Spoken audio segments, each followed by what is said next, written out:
Okay, can I just tell you what I did last night? Go for it. What you do?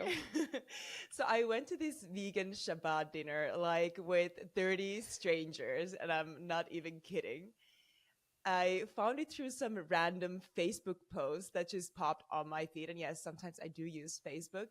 And I didn't know a single person there, but I just signed up anyway and just showed up alone. And honestly, it ended up being so lovely. I met new people, I had real conversations, I even had a palm reading because that's what you do in LA.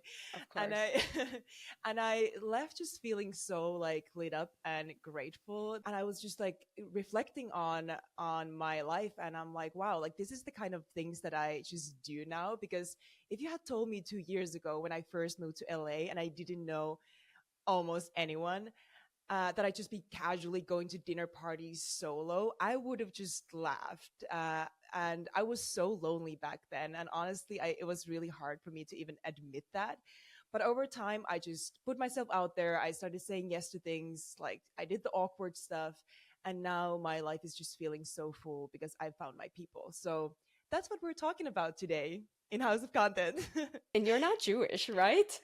Well, I studied Kabbalah for a couple years, so I've been Oh, involved okay. in the So you're Shabbats before. Yeah. cued into that religion. That's I think one of the most beautiful parts about the Jewish religion is that it is so community driven, and I think that's something that we're sometimes missing in our everyday lives. I've been trying to start like little traditions for me and my friends here, and especially for like a lot of our friends are expats from my Brazilian from my husband's side, and obviously a lot of Finns here. And so we watch Eurovision every single year, and we watch it here at our place, and we do a little Eurovision party, and I'm trying to induct people into this wonderful exciting culture of completely camp and bonkers music performances. And if you're in the US and you haven't watched, you have to go on TikTok and just put Eurovision there, and just you're welcome. We're So also doing the we same in we LA. did the same in LA, and it's such a good reminder that, obviously us living away from, our country that we're from, it's so important to keep some of those traditions, but I think it's also really fun that we've opened it up to our new friends here, even though they don't really know what Eurovision is about, but we had fun regardless. Yeah, so as you see today on House of Content, we're talking about friendships and community, making friends as a grown up, and just all the weirdness and the beauty of it, and the Bumble BFFs and the ghosting, and everything in between. So, Jan and Christine, you both also moved here from Finland, and you've been in the US for a while now. And where are you at with all of this? Like, do you now feel like you have your people? Are you still building your community? What's going on? Yeah, it's really interesting because I've now lived in the US for about 6 years. And it's not my first time moving abroad. I've talked about how I lived in Hong Kong and how when I was younger, I actually lived in the US as well. But when you move as an adult, you kind of do start from zero. And when I moved, I had a boyfriend, now my husband, here. And so I met a lot of people through him. But it was so important to me from the beginning that I need to create my own friends. And so Bumble BFF was quite literally my BFF in the beginning. And I think I have introduced a lot of people to the app that have moved after me, and I have found really, really good friends through that app in the beginning that are still in my life, which is so great. But I think now, being in a different life stage, I'm also finding myself at another intersection where I need to seek out more people and new friends as well. So I would say yes, but at the same time, I'm in a stage in my life about to be a mom that I'm also welcoming new people right now. And so there's a Mm. lot of When people I've this met episode is recently. out, Yanni is actually going to be a mom. And we have Yeah. a new Most likely, bestie if in the picture. Yeah. unless it goes very much over, but we're hoping the baby arrives before that. And you'll have another little BFF through that too. Exactly. You can make For BFFs too, I guess. would not be maybe my first strategy, but it takes a little while for them to actually like be able to hang out with you. But I think being in New York is a very transient city. I think it might be even more transient than LA. I feel like people stay in LA for longer than New York. New York is like people come in and out. They might spend a couple years here for their careers, and then they might even go back to their home countries. We've certainly seen that with some of the Finns in the advertising industry who've like done their time in New York and then gone back. I was lucky in that I did spend a little bit of time here just on vacation before moving, and so I already knew some people here. And then I did the classic thing where my closest friends the first couple years were all Finns, and they came from work, mostly from work actually, and they're still in the US today. They're still in New York today, and they're some of my closest friends. So I definitely feel like some of the people that I met first years are still my friends. I have never tried Bumble BFF, but you guys have been talking about it so much that I've started to think maybe I have to give it a go just to maybe expand my community here a little bit. Well, it felt weird in the beginning, right? And even downloading an app when you're in a relationship, I was kind of like telling my boyfriend at the time, like, hey, I'm going to download this. Like, I have this in my phone. So just so you know, I'm meeting friends. And he's like, okay. And it was actually genius because I think as an adult, it's hard to meet people, but it's even harder to meet people that are like-minded because you don't have the filter of school anymore. Like obviously you'll Hmm. meet people at work and that kind of brings you closer to people with similar interests. I'm not saying that you should meet people exactly like yourself, but I think at school it kind of does filter a little bit towards people that have similar interests and are similar life stage and all that stuff. But when you're an adult, I don't even know how old people are. Not that it matters, right? But I think what's interesting about the app is we used it for dating, but like using it for friendship was pretty efficient because you're going through and I'm not looking at what you look like. I'm looking at some of your interests. So the Mm. music you listen to, maybe a horoscope, because why not? Some of the things That's that an you have important one. decided exactly. Some of the photos and things that you've decided to show about yourself. Like, Yeah. do you like Mhm. photography? Do you like exercise? Whatever. Because I think that is why I think it's so successful because you're able to kind of meet people that you know you enjoy similar things with, and even like your first date, so called, can be related to some of those activities. So What signs are you looking for? Mel should answer this one because you're a lot more Yeah, particular I about this, I feel like. I'm a Taurus, Taurus sun, but I have a lot of water in me, so I love Cancers. I love Virgos. Yanni's a Virgo, and Cancer we're moon. we're a match made in heaven. Yeah, and also your Cancer moon, and also Gemini's are awesome. I gravitate towards definitely Earth signs, but also water signs. But obviously, I'm open to everyone. But I have noticed some patterns now that I've been even deeper in astrology and I've been reflecting on all the friend dates and just like friendships in general, like people that I have in my life. And I've been like doing people's like birth chart readings, and I'm like, okay, it makes so much sense that you have like, there's a Virgo in you, or there's like so much water, whatever. Like there's definitely a correlation.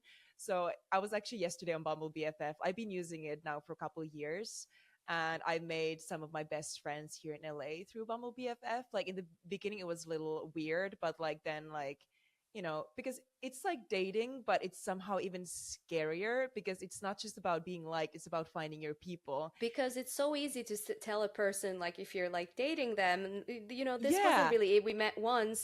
But how do you exactly. tell a person, I don't want to be your friend? That feels Yeah. so harsh. It feels so hard. So then now, like yesterday, when I was like swiping through people, I was like looking at people's profiles. I was definitely paying attention into their signs. Hmm. Like not to say that I wouldn't like match with someone if they had a wrong sign or anything, but it was something I'm like, oh, okay, like if they are a Cancer, I might like take an extra beat at looking at their profile Hmm. instead of just like swiping them away immediately. Have you made friends in real life, like just through activities or just some weird coincidences? Do you have like a story like that as well, living abroad? So I actually made my first friend at the salsa night. I had just arrived to LA. I had done like some salsa classes, and I just really felt like dancing. And I went to Victorian. On every Thursday they have this like social dance night, and already when I was standing in the queue, I saw this girl and I like just felt this like weird energetic pull towards her. I'm like, no, I'm not going to be a weirdo and just go and talk to her. And then like we did this dance class, and at some point I was like, no, like I'm just gonna go talk to her. Like I don't really like don't have a single friend in LA. Like I should just like go up to her and like not make it weird. And it was kind of funny because like when I introduced myself, I was like, hey, like I'm Mel, and she's like, oh, I'm Mel, and I'm like, wait, like what is she just repeating my name? So her name is also Mel, which stands for Melanie. But she's the first friend that I made here. And like the crazy thing, like Yanni, you were talking about age, that I had like no idea how old she was. And I don't think I discovered that until like we had already hung out twice. And I thought I was then 29. I thought maybe, or 30. I had just turned 30. And I thought maybe she's like 27, 26 or something, a little bit younger than me. But, you know, but turned out she was like 21 or just turning 22. And like, I did have that thought, like, wait, like, she is the age of my nephew. Like, is it, like, am I going to be making friends with someone so much younger than me? But at the same time, I do love diversity of age, like in my life. So I'm like, okay, like we really vibe well. Like it doesn't matter, and it's not like she's going to be my only friend. So like, yeah, she's one of my greatest friends now here, and just gonna go up to people and like have the courage to spark a conversation. Maybe it will turn into something, maybe it won't. I was going to say that it's interesting how I feel like adult friendships are harder to form. And we come from a country where like talking to strangers is basically like a no no, like It is. culturally. And obviously, being here, I don't think about it like that. And I talk to people, but I do notice that like the step from actually being friendly and talking to someone and continuously, you know, greeting them at a place and then hanging out is like a massive step. And that's like the So hardest big. thing to do, I think, when you're meeting people kind of randomly or within like a community. And so I have started consistently going to certain workouts, and I now I'm pretty friendly with a lot of people that go there, but it's the next step of like, are we gonna like hang out outside of this? That sometimes can be really weird to take, but I've noticed that it happens easier when you're like then also connecting outside. Social media can be good for that. I have actually made some friends on social media and met them as well, especially during my wedding planning journey. There was a lot of fellow brides that clearly lived in the same area, and then we ended up hanging out.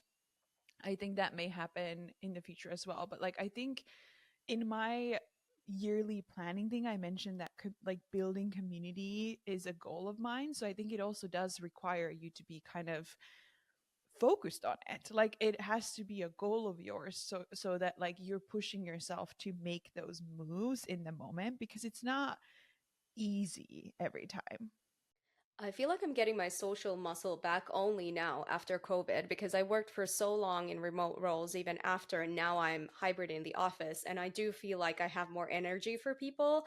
And I feel like it was also, I feel like more me. This was a really weird thing that I wasn't aware of that COVID had kind of imposed on me is like I have a very, you know, snarky personality. I like to do little, little comments and have little dialogue and conversations. And I did not have those because I was remote all the time. And so I would just like Hmm. hop on Zooms and done. And now I get to, have a little bit of that water cooler talk. I literally sit next to our water cooler at the That's office, funny. and I So love you have it. And that all the time. I feel more like me. But the internet comment is funny because I actually, if you've seen some of the pictures of me on stage at influencer marketing show with Mackenzie Green, who's been on the show, she was a parasocial friend at first, so There I you kind of go. wore her down. She was on a podcast and I was listening to her. We started DMing. Very long story short, where now, we text, we did the session together, we've hung out, she's in LA, but the pipeline from a creator to a friend is real. I love that you mentioned parasocial relationships, because that is a real thing that is happening right now. And like those are the relationships that we have with creators, they are Mm-hmm. filling the real friendship gaps. Mm-hmm. And there are some people online that might feel like they're your internet besties, like you know about their trauma, you know about their exes, you know about their relationships, and just like and their children, and like and all of that. And it's kind of weird. Like even when, I mean, most of the people are not following you back and they don't turn into like real life friendships. So it's in a way this one-sided friendship, but at the same time, like you kind of feel like you know them. And there is this difference between the creators who post at their audience versus the people who post with them and kind of build this community, like, and there's some magic around that, and it can feel like a real friendship and like a support system for a lot of people. So we are living in very interesting times. Like, do you have some creators that kind of feel in a weird way that they are your friends, or you feel like this strange closeness to them, or like how do you have like this kind of parasocial relationships like with the people you follow? I have to confess that I do. I think especially one of the shows that I listen to, and it's a daily show. It's called Taste of Taylor now with Taylor Strecker.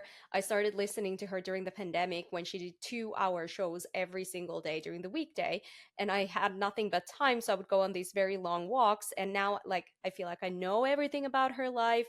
Mackenzie Green was also, she's one of the co hosts on that show. And then I met her in real life at the Dear Media IRL, and we sent a picture to Mackenzie, and so like lives converged for a little bit, but mostly, yes, I know everything about this person's life, but she's not a real life friend. But yeah, I have to confess that I do.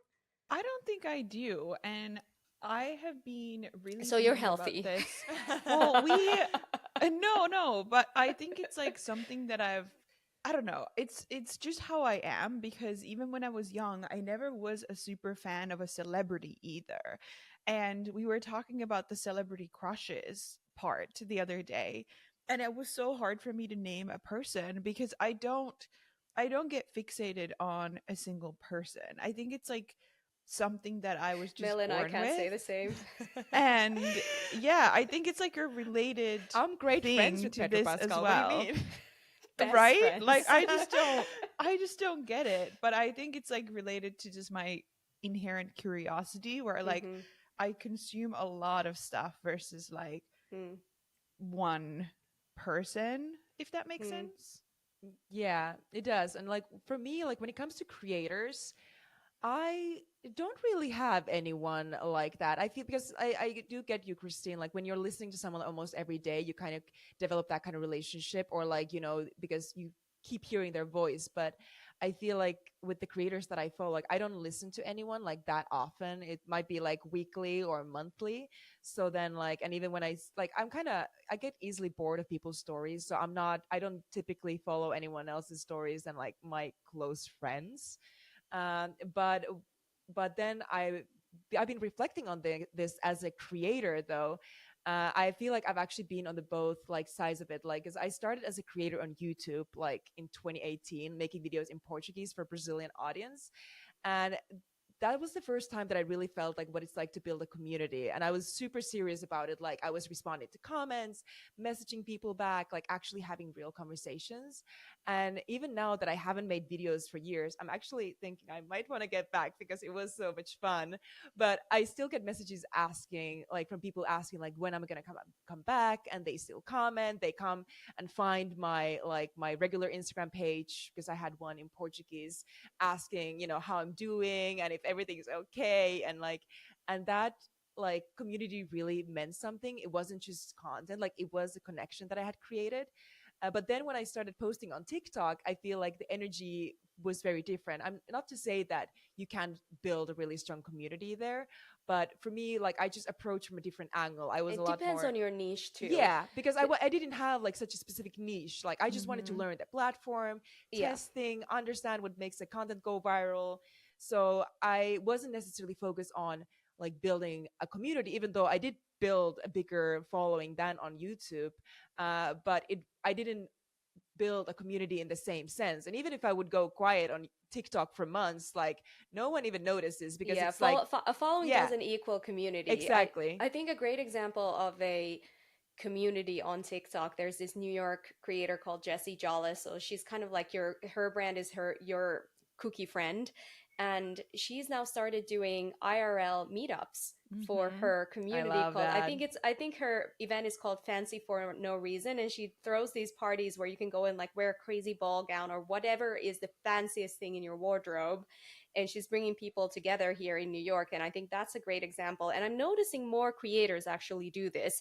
And they're Mm-hmm. typically not those mega size like superstar creators. These smaller niche creators, they're getting together, especially in smaller cities. Yeah, but I feel like that's also been a movement for brands, right? Like starting Yeah. to talk more about the community. And we've seen a lot of brands like even Refi Beauty, like they've started to do trips for the community members, not just famous influencers, right? So I think there's a shift like that too. There's also a lot of podcasts that do meetups or like they use their social channels to let people meet each other.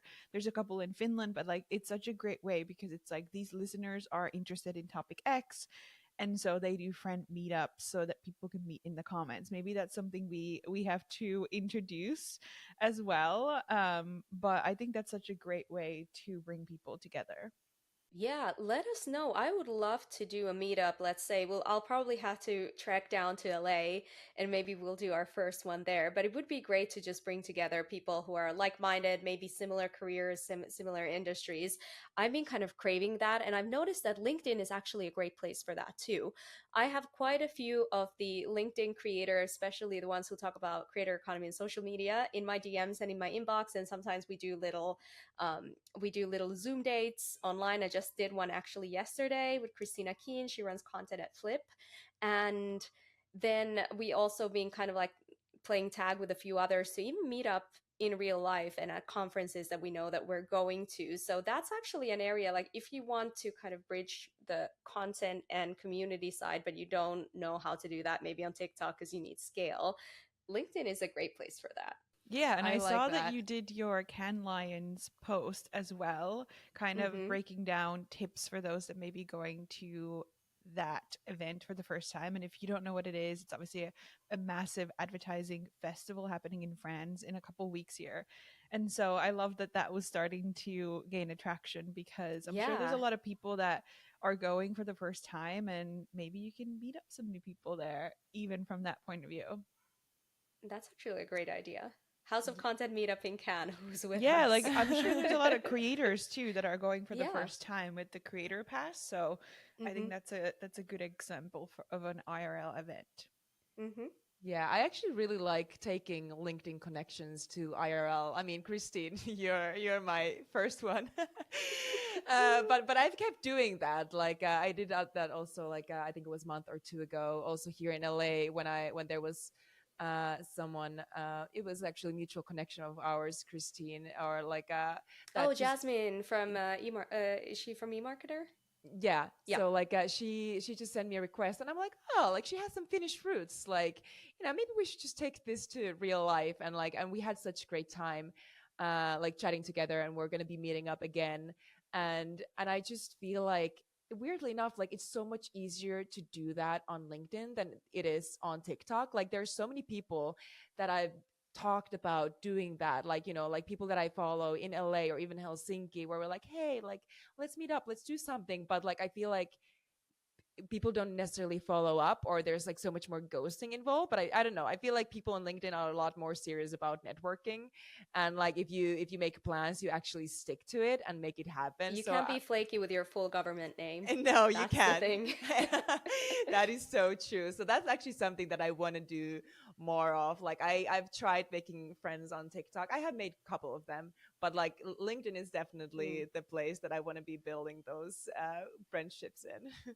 Are there any good brand examples that you've seen about uh, just creating a space for people to connect in real life? Because that is such a, even though we've seen some brands starting to do that, it is still such an untapped market, I feel. And because there is this growing need that people have of real life connections and friendships, and like people are talking about that on social media, like how difficult it is to make friends and meet new people. And I just honestly feel like more brands should enter the chat and do something real instead of just lapping that somewhere on their campaign. Like do like real like activities in real life, not just for creators who already have some kind of following, but the people, the audience that they have. I have to say, Teachable is doing a really great job of it. They're a platform where anyone can essentially put together a course or sell a guide or whatever it may be. Obviously, their niche is creators, but not creators in the sense of like influencers, right? But creators of all shapes and sizes. And they partner with this organization called Creator Economy NYC, and they're a longtime sponsor. And they do these monthly events that are just incredible. It's, you know, you get a couple drinks, they do a creator panel, there's networking. I think they just did their first full day conference as well, but they have been really tapped into their community. Again, it comes maybe a little bit more from the creator angle, but I think they're doing it really well. And if you look at larger brands, the bigger the brand, the more I feel like they're still playing in this, like, oh, if we're putting a lot of money into an event, we better get some pro content out of it. And then they're just inviting the same names and the same faces, and it's very exclusive and it's very exclusionary.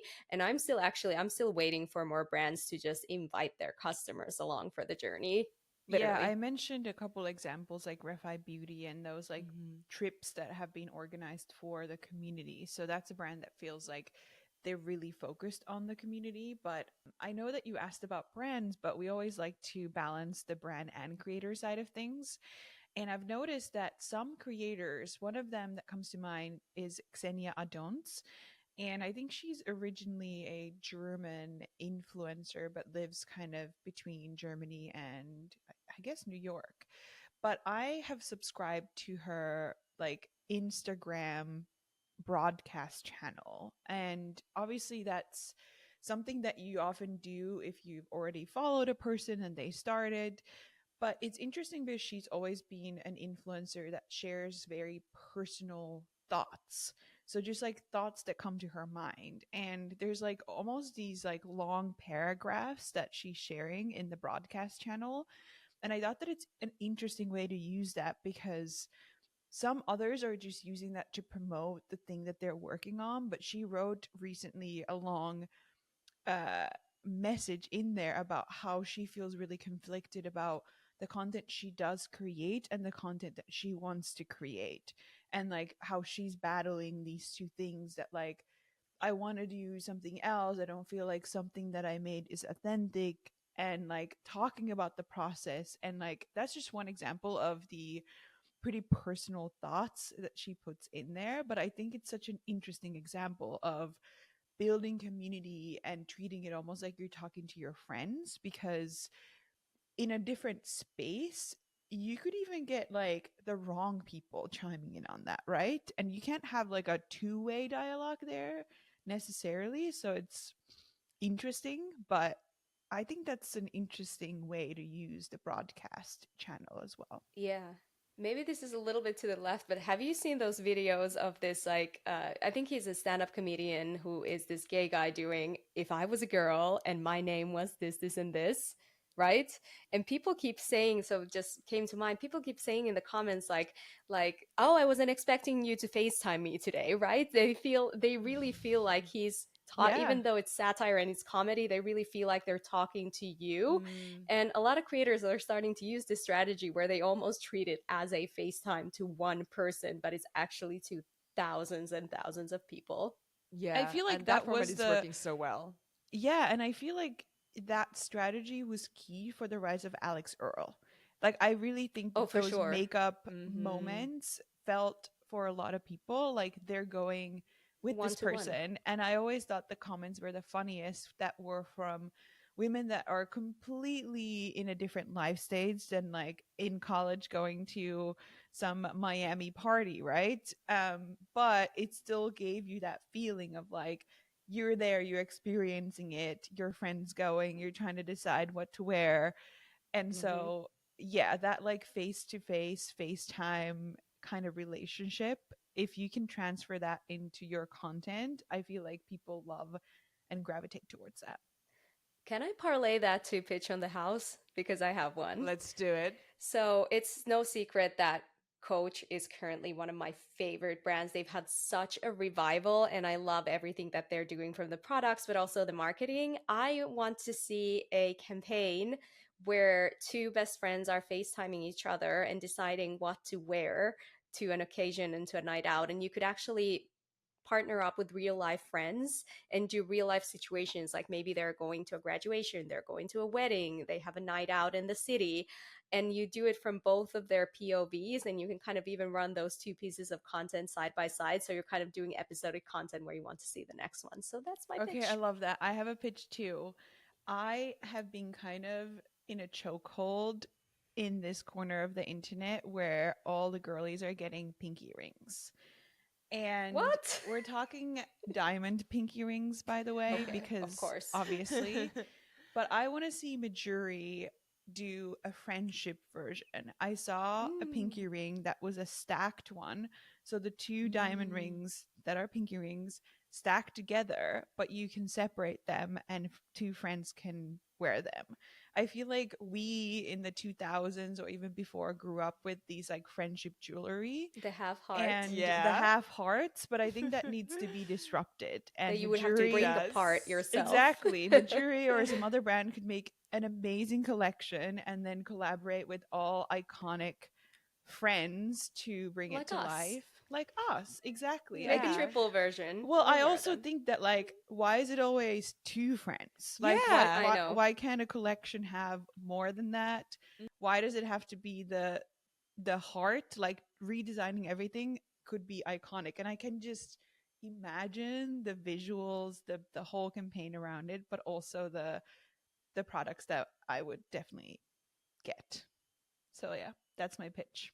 I love that. I would definitely get one because I'm obsessed with the idea of the friendship jewelry, but the ones out there are very tacky and just outdated. For me, I would love to see brands like actually commit to building a community for friendship dating. Or maybe that could be its own app because I don't know. I feel like there could be something even greater than Bumble BFF. Maybe something that is more IRL based, with speed dating and like some creative prompts and like activities, like something like a brand that really starts doing that on a larger scale in like the biggest cities. Because I feel like currently, even though there are events, they're super scattered. So I would love to see someone just really own that space Mm. and approach it in a way like dating. I've never been to speed dating, but I've always wanted to do that for friendships. I don't know if that exists. Maybe it already does, but at the same time, I would want it to like meet wholesome people. I don't know who goes to speed dating, but maybe there's a way to bring that to 2025 and do that in like I don't know like the tea at Silo tea house. I don't know Mm. if you know that it's in LA and it's like one of the coolest or like a cafes or places I've ever been to. Like it could be these really cozy and unique spots where you do that, where it's not like just like a regular park, but something a little bit more elevated.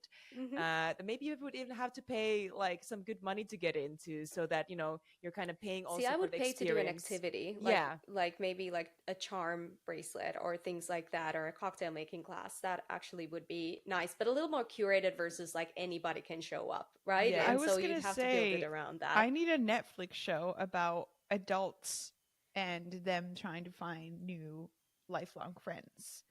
Like I feel like I've Yes. been watching the Love on the Spectrum and all the like dating scenes are so cute Wholesome. and wholesome and I think there could be a friendship version directly focusing on adult friendships and like trying to find your people in different cities. I feel like it could get Yeah. entertaining but also like wholesome and relatable and yeah. Well, if you want to be our friends, you know where to find us. We've basically now committed to meeting people IRL, so I actually would love to meet more of our listeners. Yeah, That don't would be be so scared to great. slide into our DMs because Let us they know are if we should do a open. meetup. Yes, and where you would want that to happen. I mean, LA will be most likely since I'll fly down. It's a great excuse. Yanni is gonna have a little mini bestie soon. So I think we're gonna be here for a while. I'll need to come down to meet her. So this wraps up our season 5. Thank you so much for tuning in again. I hope that you found this episode inspiring and there were some like great tips for you for building some new connections and friendships in adulthood. But yeah, thank you See you so next much and see season. you next season. See you soon.